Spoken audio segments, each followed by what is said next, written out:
آتے ہیں تو وہ بھی بگڑ جاتے ہیں۔ اور جب میں ان تینوں شخصوں کے بارے میں پڑھ رہا تھا اور اس کے بعد میں نے یہ پڑھا کہ بعض لوگ ان کے ساتھ مل گئے، تو مجھے کسی کے شعر کا یہ مصرع یاد آیا، ہم تو ڈوبے ہیں صنم تم کو بھی لے ڈوبیں گے۔ بہت محتاط ہونے کی ضرورت ہے، بہت چوکنا ہونے کی ضرورت ہے۔ مت خیال کریں کہ میں اور آپ اور کوئی بھی جو کہ اس پاک کلام کو سن رہا ہے وہ یہ خیال کرے کہ نہیں وہ بہت مضبوط ہے اور اس کے ایمان کا جو جہاز ہے وہ غرق نہیں ہو سکتا ہے۔ بہت چوکنا ہونے کی ضرورت ہے اور بہت خبردار ہونے کی ضرورت ہے۔ یہ میں نہیں بلکہ خدا کا پاک کلام کہتا ہے، اور میں خدا کے پاک کلام کے ساتھ مل کر آپ کو خبرداری کی یہ بات بتانا چاہتا ہوں۔ پہلا کرنتھیوں 10 باب اور اس کی 12ویں آیت، پس جو کوئی اپنے آپ کو قائم سمجھتا ہے وہ خبردار رہے کہ گر نہ پڑے۔ جو کوئی اپنے آپ کو قائم سمجھتا ہے، میرے عزیز، اپنے آپ کو قائم سمجھنے والا شخص، اس کو زیادہ خبرداری کی ضرورت ہوتی ہے، کیونکہ قائم سمجھنے والا شخص اس کو ایک اور طرح کا مرض بھی انجانے میں ایک دم سے لاحق ہو سکتا ہے، اور وہ ہے تکبر کا مرض۔ خدا کا پاک کلام اعمال 16 باب اور اس کی 18ویں آیت میں ان لفظوں کے ذریعے سے کھلتا ہے، لکھا ہے، ہلاکت سے پہلے تکبر اور زوال سے پہلے خود بینی ہے۔ ضرورت ہے کہ میں اور آپ میں ہر ایک شخص جو سن رہا ہے، جو دیکھ رہا ہے، اپنے آپ کو پہچانے اور اپنا جائزہ لے، کیونکہ لکھا ہے کہ پہلے خود بینی، خود کا مطلب ہوتا ہے اپنا آپ، بینی کا مطلب ہے دیکھنا، اپنے آپ کو دیکھے، اپنا جائزہ لے، اور خداوند کے پاک کلام کے ان لفظوں کو یاد رکھے کہ پس جو کوئی اپنے آپ کو قائم سمجھتا ہے خبردار رہے کہ کہیں گر نہ پڑے۔ اب سوال ایک اور پیدا ہوتا ہے کہ جب خبردار رہنے کی بات کی گئی ہے اور جب یہ بھی کہا گیا ہے کہ ایک شخص ہے وہ اپنے آپ کو بڑا مضبوط سمجھتا ہے، تو قدرتی طور پر ایک سوال ذہن میں آتا ہے اس شخص کے جو کہ اپنے آپ کو قائم سمجھتا ہے کہ روحانی جہاز کیسے غرق ہو جاتے ہیں، کیا وجہ ہے، کیسے روحانی جو جہاز ہیں، ایمان کے جو جہاز ہیں وہ غرق ہو جاتے ہیں۔ سادہ سی باتیں ہیں 3-4 جو کہ میں آپ کی خدمت میں عرض کرنا چاہتا ہوں۔ جب ایمان کو ٹھکرا دیا جاتا ہے، ایک وجہ یہ ہے۔ پھر جب ایماندار بے ایمانی کے راستوں پر چلنا شروع ہو جاتے ہیں، پھر جب ایماندار روحانی قدروں کو روندنا اور پامال کرنا شروع ہو جاتے ہیں، جب ایماندار جان بوجھ کر روحانی باتوں کو، بائبل مقدس کی حقیقتوں کو، بائبل مقدس کی تعلیم میں رد و بدل کر کے یا تو اس کو اپنی مرضی کے مطابق بنانے کی کوشش کرتے ہیں یا اسے رد کر دیتے ہیں، پھر جب ایماندار غلط اور جھوٹے اور 2 نمبر استادوں کو خوش آمدید کہتے ہیں اپنی رفاقتوں میں اور اپنی سماعتوں میں، تو کیا ہوتا ہے کہ آٹلا کی طرح ان کا کلام برباد کرتا چلا جاتا ہے۔ Their teaching spread like gangrene۔ دوسرا تموثی 2 باب 17 آیت میں ہے کہ ان کا کلام آکلا کی طرح کھاتا چلا جائے گا۔ انگلش کا ایک ترجمہ اس کا یہ ہے کہ their teaching will spread like gangrene، کہ گینگرین کی طرح جو یہ مرض ہے یہ بڑھتا چلا جائے گا۔ اور جب میں نے یہ جو وجوہات بتائی ہیں، جب یہ وجوہات پیدا ہو چکی ہوں گی تو پھر کیا ہوگا؟ پھر ایمان کے جہاز کو غرق ہونے سے کوئی بھی نہیں بچا سکتا۔ ایمان کے جہاز کے غرق ہونے کا خطرہ بڑھ جائے گا۔ بائبل مقدس کی بتائی ہوئی یہ حقیقت درست ہونا ثابت ہونا شروع ہو جائے گی، اور حقیقت یہ ہے کہ بری صحبتیں اچھی عادتوں کو بگاڑ دیتی ہیں۔ جب کوئی ایماندار اس طرح کی بری صحبتوں کا شکار ہو جاتا ہے تو ایمان کی ساری اچھی خوبیاں، اچھی عادتیں جو کہ ایماندار کی ایمان بھری زندگی میں خدا پاک روح نے پیدا کر رکھی تھی، وہ بگڑتی چلی جائیں گی۔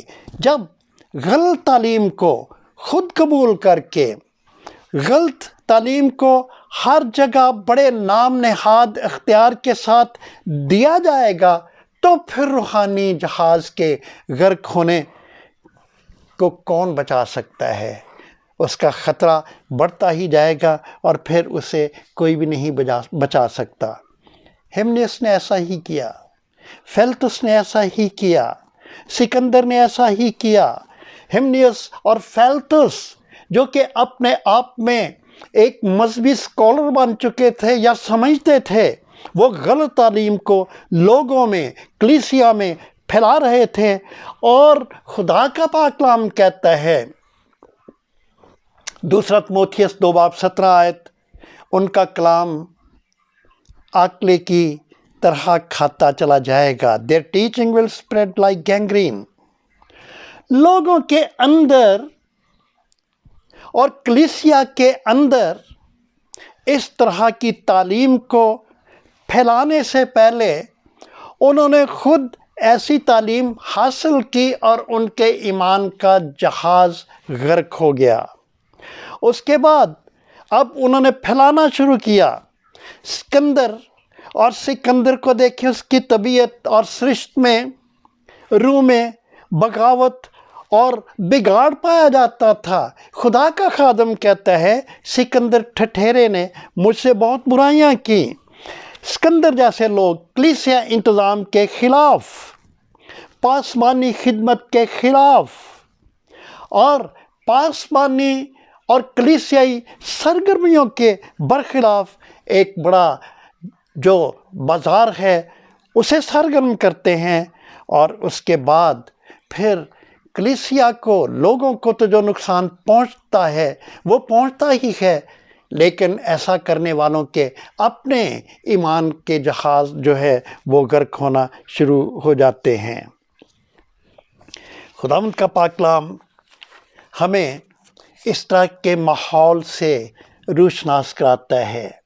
اسی طرح کے لوگ میرے عزیزو، اسی طرح کے لوگ ہمنیس، سکندر، فیلتس جیسے اور طرح کے لوگ ہر زمانے میں، ہر کلیسیا میں، آج بھی کلیسیا کے اندر پائے جاتے ہیں۔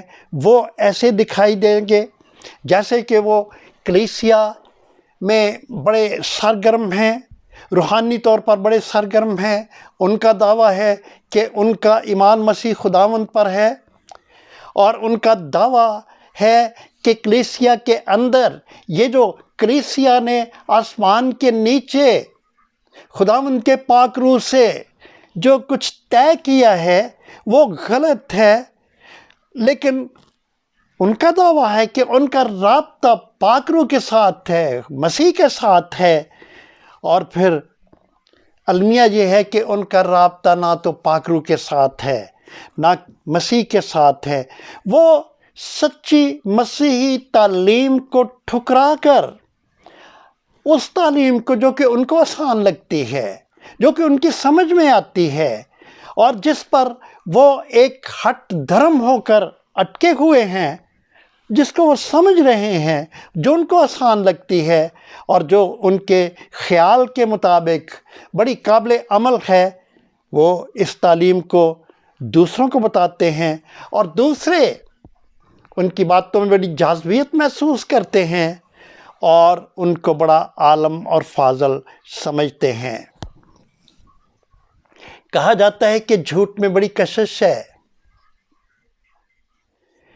اور یہ کشش بہت جلد رنگ لے کر آتی ہے۔ سچائی میں پختگی ہے، اور پختگی دیر کے بعد نظر آتی ہے لیکن دیر تک قائم رہتی ہے۔ پختگی روحانی جہازوں کو غرق نہیں کرتی ہے، لیکن یہ جو لطف اندوزی ہے جو کہ جھوٹ کے اندر پائی جاتی ہے، یہ اسی طرح کی ہے جس طرح کے ایک 7 اپ کا جو پہلا جو گھونٹ ہوتا ہے وہ طبیعت میں اثر کرتا ہے اور ایک دم طبیعت میں ایک بہت ہیجان سا پیدا کرتا ہے۔ جھوٹی تعلیم کا اثر بالکل اسی طرح ہوتا ہے، اور اس کے بعد وہ آہستہ آہستہ ختم ہو جاتا ہے۔ لیکن یہ جو کلیسیا بگاڑ کا سلسلہ ہے، یہ ایک دم نہیں ہوتا ہے۔ ٹوٹ پھوٹ کو شروع کرنے کا یہ جو سلسلہ ہے، یہ آہستہ آہستہ زندگی میں بڑھتا چلا جاتا ہے۔ آہستہ آہستہ یہ جو ایک طرح کی بدعتی ماحول ہے کلیسیوں کے اندر، روحانی زندگی کے، شخصی زندگی کے اندر جو کہ درک کراتا ہے، یہ آہستہ آہستہ پھیلتا ہے، اور اس کے بعد ایک دھماکہ ہوتا ہے اور پتہ چلتا ہے کہ کسی کے روحانی جہاز کا بیڑا غرق ہو گیا ہے۔ بہت دفعہ آپ نے بھی سنا ہوگا بڑی حقیقت پسندی کا یہ شعر کہ وقت کرتا ہے پرورش صدیوں، وقت کرتا ہے پرورش صدیوں، حادثہ ایک دم نہیں ہوتا، ایک دم کوئی حادثہ نہیں ہوتا، یہ آہستہ آہستہ زندگیوں کے اندر جنم لیتا ہے اور پھر ایک دم مارز وجود میں آتا ہے۔ آہستہ آہستہ لوگ ان جھوٹے استادوں کی اور بدعتوں کی خود ساختہ سطحی جھوٹی تعلیم کا شکار ہو جاتے ہیں، اور جب وہ اپنی اس خود ساختہ تعلیم کی وجہ سے کلیسیائی یا ایمانداروں کے حلقوں میں نظر انداز ہونا شروع ہو جاتے ہیں، تو ان کی خود ساختہ تعلیم کہیں جگہ نہیں پاتی۔ پھر ان کا حال ہمنیوس اور اسکندر جیسا ہونا شروع ہو جاتا ہے۔ حالانکہ چاہیے تو یہ تھا کہ بھلائی کی بات کی جاتی، لیکن بھلائی کی بات کو نہ کرنا، یعقوب اس کے بارے میں کہتا ہے، یعقوب 4 باب 17 آیت، پس جو کوئی بھلائی کرنا جانتا ہے اور نہیں کرتا، اس کے لیے یہ گناہ ہے۔ ایسے لوگ بھلائی کرنا جانتے ہیں، یعنی وہ درست تعلیم انہوں نے حاصل کی تھی، اسے قبول کیا تھا، اور وہ اپنی اس جھوٹی اور خود ساختہ علمیت کا انکار کر کے یسوع کے قدموں میں بیٹھ کر نیکی اور سچائی اور راستی کی باتوں کو سیکھ سکتے ہیں۔ اور جب وہ ایسا نہیں کرتے ہیں، جب وہ توبہ نہیں کرتے ہیں، جب اپنی طبیعتوں کو، سچائی کو سیکھنے کے لیے مائل نہیں کرتے ہیں، جو کہ اچھی بات ہے، اور جب وہ یہ اچھی بات نہیں کرتے ہیں تو وہ گناہ کر رہے ہوتے ہیں، اور جب وہ یہ گناہ کر لیتے ہیں تو پھر جو نجات دہندہ ہے اور کلیسیا جو اس کی دلہن ہے، اس کی رفاقت ختم ہو جاتی ہے، اور ان کی اپنی مرضی کی راہیں شروع ہو جاتی ہیں، جن کی منزل آخر کار روحانی جہاز کے غرق ہونے پر آ کر ختم ہو جاتی ہے۔ عقل و دانش، سمجھ بوجھ کی بجائے بے حسی کی جو روح ہے وہ زندگیوں میں گہرے طور پر سرایت کر جاتی ہے، روحانی قدریں ختم ہو جاتی ہیں، اور یہ سب کچھ ایک دم نہیں ہوتا، بلکہ یہ آہستہ آہستہ ہوتا ہے، اور پھر ایک سرگرم ایماندار مسیحی ٹھنڈا ٹھار مسیحی ہو کر بیٹھ جاتا ہے۔ جہاز بھی بعض اوقات ہواؤں اور موجوں کی زد میں آ کر دریا کی اندرونی جو پوشیدہ چٹانیں ہوتی ہیں ان میں ٹکرا جاتے ہیں۔ ہم آئس برگ سے ٹکرانے والے جہاز کے بارے میں ہم نے ابھی پڑھا تھا کہ وہ ٹائٹینک تھا اور وہ تباہ ہو گیا۔ پھر ہم نے سویڈش نیوی کے فخر واسا کے بارے میں پڑھا اور وہ تباہ ہو گیا۔ ہم اسکندر کے بارے میں پڑھتے ہیں جو کہ کلیسیا کے اندر برائیوں کو جنم دے رہا تھا۔ ہم متی کی انجیل اور اس کا 23واں باب اور اس کی 3 اور 4 آیت میں ہم فریسیوں کے بارے میں، فقیوں کے بارے میں پڑھتے ہیں جن کو خداوند یسوع مسیح ببانگ دہل ان کو بے نقاب کرتا ہے، اور خداوند ان کی تعلیم کے بارے میں اور ان کی برائیوں کے بارے میں خداوند ببانگ دہل اعلان کرتا ہے اور بتاتا ہے۔ متی 23 باب اور اس کی 3 اور 4 آیت میں لکھا ہے پس جو کچھ وہ تمہیں بتائے وہ سب کرو اور مانو، لیکن ان کے سے کام نہ کرو، کیونکہ وہ کہتے ہیں اور کرتے نہیں۔ وہ ایسے بھاری بوجھ جن کو اٹھانا مشکل ہے باندھ کر لوگوں کے کندھوں پر رکھتے ہیں، مگر آپ ان کو اپنی انگلی سے ہلانا بھی نہیں چاہتے۔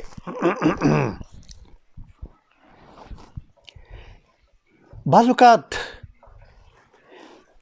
جہاز کی تباہی اس کے پھٹے اور ٹوٹے ہوئے چپوؤں سے ہوتی ہے، اور یہ دیکھتے ہیں کلیسیا کی تباہی کا سبب وہی لوگ بنتے ہیں جو کہ اپنی تعلیم کے پھٹے اور ٹوٹے چپوؤں سے کلیسیا کے ایک مربوط انتظام میں آ کر دخل انداز ہوتے ہیں، اور انہوں نے دوسروں کا بھی اور اپنے ایمان کا بھی بیڑا غرق کرنے کا ٹھیکہ اٹھا رکھا ہوتا ہے۔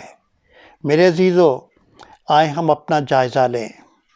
کیا کہیں ہمارے ارد گرد ایسے لوگ تو نہیں بیٹھے ہوئے چل پھر رہے ہیں جو کہ دبے پاؤں ہماری رفاقتوں میں آ جاتے ہیں، اور جو کہ دبے پاؤں کلیسیا کی بگاڑ کا وہ جو سلسلہ ہے وہ شروع کر دیتے ہیں؟ ہم ان کے نقصان کے بارے میں ہم جانتے ہیں کہ ان کی سرگرمیوں سے کیا نقصان ہوتا ہے، ہمیں اس کا بالکل پتہ ہے۔ یہودا کی 10ویں آیت میں ہم پڑھتے ہیں، کیا لکھا ہے؟ مگر یہ جن باتوں کو نہیں جانتے ان پر لعن طعن کرتے ہیں، اور جن کو بے عقل جانوروں کی طرح طبعی طور پر جانتے ہیں ان میں اپنے آپ کو خراب کرتے ہیں۔ ان پر افسوس کہ یہ قائن کی راہ پر چلے اور مزدوری کے لیے بڑی حرص سے بلعام کسی گمراہی اختیار کی اور کورہ کی طرح مخالفت کر کے ہلاک ہوئے۔